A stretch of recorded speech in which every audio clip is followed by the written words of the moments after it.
Dünyadaki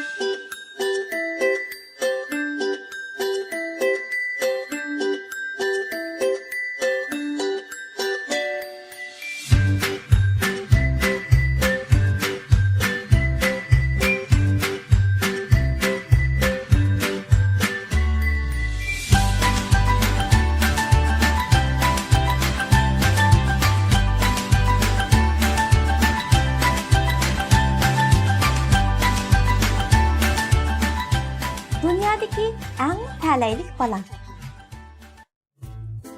Sulaym ana Peygamberimizge bir hediye berishni o'yladi. Chunki hamma kishi Peygamberimizge hediye berdikan. Lekin Sulaym ana minbarsi bo'ldikan, uning uyida hediyaga loyiq hech narsa yo'q edi. U atrofga bir qarab chiqdi. Yanıma hech narsa topolmadi va tuyuqsiz o'g'liga ko'z tushdi. Tapdim, dedi Sulaym ana. Uning kalasiga obdan bir fikr kelgan edi. U "Qani kel, Anas", dedi de oğlunun qo'lidan yetliginicha Peygamberimizning yeniga ilib bordi. Anas to'liq hayajonlanib ketgan edi. "Peygamberimiz nima degan xush chiroya?"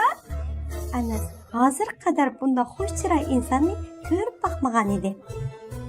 "Bu mening o'g'lim Anas", dedi Sulaym ana. "Savodi bor, to'liq aqlli bola bo'ldi.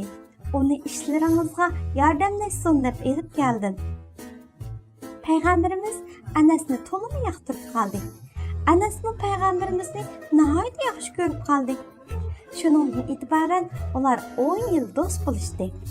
Peygamberimiz Anasga biror qatim ochiqlab boqmadi.